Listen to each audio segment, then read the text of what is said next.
Commerce with me. आज इस video में अपन देखेंगे remuneration of promoter and legal position of the promoter. इससे पहले वाली वीडियोस में मैंने आपको बता दिया ड्यूटीज, फंक्शंस, फीचर्स और प्रमोटर कौन होता है, ये सब कुछ मैंने आपको क्लियर कर दिया। अगर आपने नहीं देखी है तो वीडियो जाकर जरूर देखना, फिर आप ये देखना जिससे आपको ये अच्छे से क्लियर हो जाएगा। ठीक है, तो एक शॉर्ट रिकॉल दे देती हूँ मैं प्रमोटर के बारे में। ठीक है, प्रमोटर कौन होता है आप ये बताइए, कमेंट में लिखिए प्रमोटर कौन होता है। प्रमोटर वो पर्सन होता है जिसके माइंड में आइडिया आता है कंपनी बनाने का, तो वो कौन होता है, प्रमोटर होता है। ठीक है, तो प्रमोटर को कंपनी बनाने की कंसिडरेशन में उसे क्या मिलता है, उसे सैलरी मिलती है, उसे रेम्यूनरेशन मिलता है।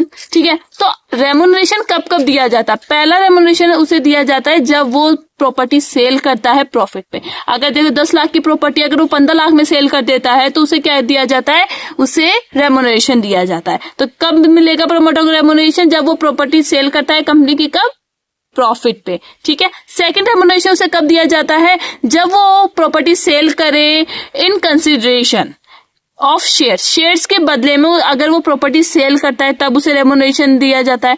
थर्ड रेम्यूनरेशन कब दिया जाता है, थर्ड रेम्यूनरेशन उसे शेयर्स के रूप में दिया जाता है। मतलब जो कंपनी के जो शेयर्स होते हैं उसे क्या किया जाता है, कम रेट पे दिया जाता है प्रमोटर को। क्यों दिया जाता है, क्योंकि आपको पता होगा कंपनी के जो शेयर्स होते हैं मार्केट में वो प्रीमियम अमाउंट पे इश्यू होते हैं। ठीक है, मतलब हाई प्राइस पे होते हैं, और जो प्रमोटर होता है प्रमोटर को कम प्राइस पे दिया जाता है क्योंकि वो क्या है, कंपनी का एम्प्लॉई है। ठीक है, कंपनी का फाउंडर है। ठीक है, तो उसे क्या किया जाता है, उसे रेम्यूनरेशन लगे। रेम्यूनरेशन का मतलब क्या होता है, बोनस टाइप का। ठीक है, तो उसे रेम्यूनरेशन के तौर पे वो शेयर्स एट पार पे दिए जाते हैं, मतलब कम प्राइस पे उसे शेयर्स दिया जाता है। तो ये एक क्या हो गया, ये रेम्यूनरेशन का पार्ट हो गया। समझ में आ गया। फोर्थ क्या है, by way of commission on sale of share. अगर वो शेयर्स को सेल करता है, ठीक है, तब क्या किया जाता है, उसे कमीशन दिया जाता है। ठीक है, वो कमीशन के रूप में उसे क्या किया जाता है, रेम्यूनरेशन दी जाती है। मतलब उसे कमीशन मिलता है, शेयर्स हुए, शेयर्स को सेल किया उसने, मतलब उसने 10 शेयर सेल कर दिए, उसके ऊपर उससे क्या मिल जाएगा, कुछ परसेंट कमीशन मिल जाएगा, वो उसके लिए क्या होगा, रेम्यूनरेशन होगा। फिफ्थ है बाय लमसम पेमेंट। जब लमसम पेमेंट करता है वो, तब लमसम पेमेंट के वक्त भी उसे क्या किया जाता है, रेम्यूनरेशन मिलता है।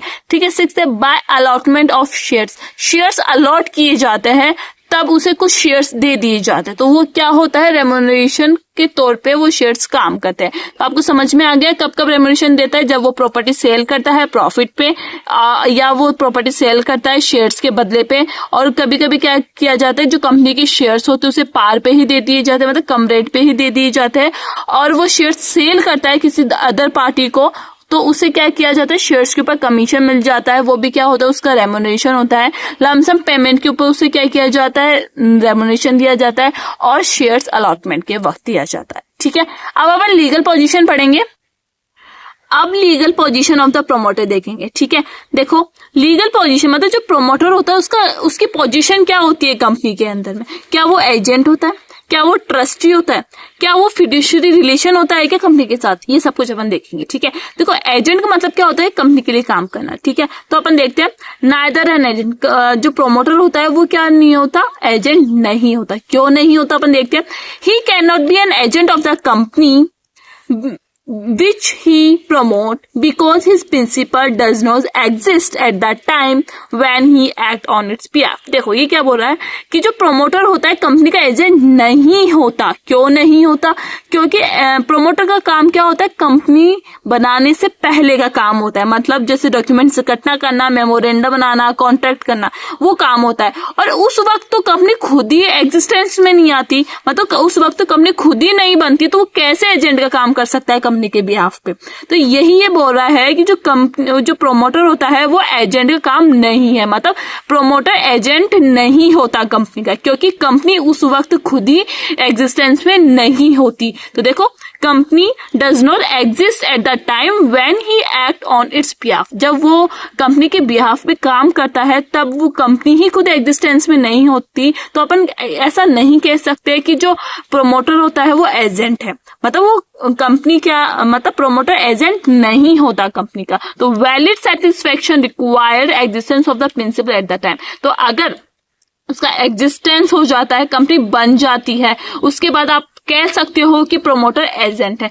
बट लॉ के अकॉर्डिंग जो प्रोमोटर होता है वो एजेंट नहीं होता। क्यों नहीं होता? क्योंकि उस वक्त कंपनी खुद ही नहीं बनती, वो खुद ही एग्जिस्टेंस में नहीं आती, तो प्रोमोटर कैसे एजेंट हो सकता है?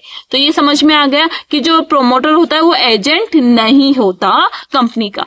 दूसरा, nor a trustee, company promoter trustee भी नहीं होता कंपनी का। क्यों नहीं होता? Of the fact there can not be any trust before company come into existence. जब तक कंपनी एग्जिस्टेंस में नहीं आएगी तब तक वो ट्रस्टी नहीं बन सकता कंपनी का। तो आप ट्रस्टी का मतलब जानते हो, पैसे देने वाला, ठीक है? तो वो ट्रस्टी भी नहीं होता।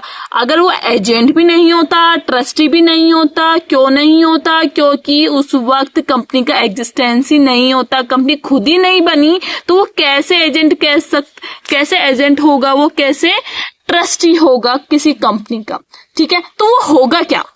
होगा, ये भी तो दिमाग में आ रहा है कि क्या पोजीशन होगी प्रोमोटर की। Promoter as a fiduciary relation होता है कंपनी के साथ, मतलब एजेंट नहीं होता, ट्रस्टी नहीं होता, पर वो होता क्या है, उसका रिलेशन फिड्यूशियरी रिलेशन होता है कंपनी के साथ। अब आपके दिमाग में आएगा ये फिड्यूशियरी रिलेशन क्या है? Fiduciary relation means a relation of trust, trust का रिलेशन होना, कॉन्फिडेंस का ट्रस्ट एंड गुड फेथ, खुद का विश्वास, आत्मविश्वास। Everything done by the promoter must there be open, fair and in good faith. देखो, उसका फिड्यूशियरी रिलेशन होता है, मतलब उसका एक ऐसा फेथ होता है, एक ऐसा ट्रस्ट होता है कंपनी के साथ, वो अपना पूरा काम फेथ के साथ करता है। तो अपन ये कह सकते हैं कि उसका फिड्यूशियरी रिलेशन होता है कंपनी का। फिड्यूशियरी रिलेशन मतलब उसका अच्छा फेथ होता है, कॉन्फिडेंस होता है, ट्रस्ट होता है कंपनी के लिए। इसलिए जो प्रोमोटर की पोजीशन है कंपनी में वो क्या होती है? फिड्यूशियरी रिलेशन होता है कंपनी के साथ। तो आपको क्लियर हो गया कि वो एजेंट नहीं होता कंपनी का, वो ट्रस्टी नहीं होता, बट वो क्या होता है, उसका रिलेशन होता है कंपनी के साथ, फिड्यूशियरी रिलेशन। फिड्यूशियरी रिलेशन मतलब ट्रस्ट होता है कंपनी के लिए, कॉन्फिडेंस होता है कंपनी के लिए, और गुड फेथ होता है। तो ये आपको समझ में आ गया। रेम्यूनरेशन मतलब कंपनी को कब मतलब प्रोमोटर को कब रेम्यूनरेशन दिया जाता है और उसका क्या पोजीशन होती है किसी कंपनी में, ठीक है? आई होप आपको क्लियर हो गया होगा। नेक्स्ट वीडियो में अपन देखेंगे इसका सेकंड स्टेज, वो होता है incorporation and registration of a company. Bye.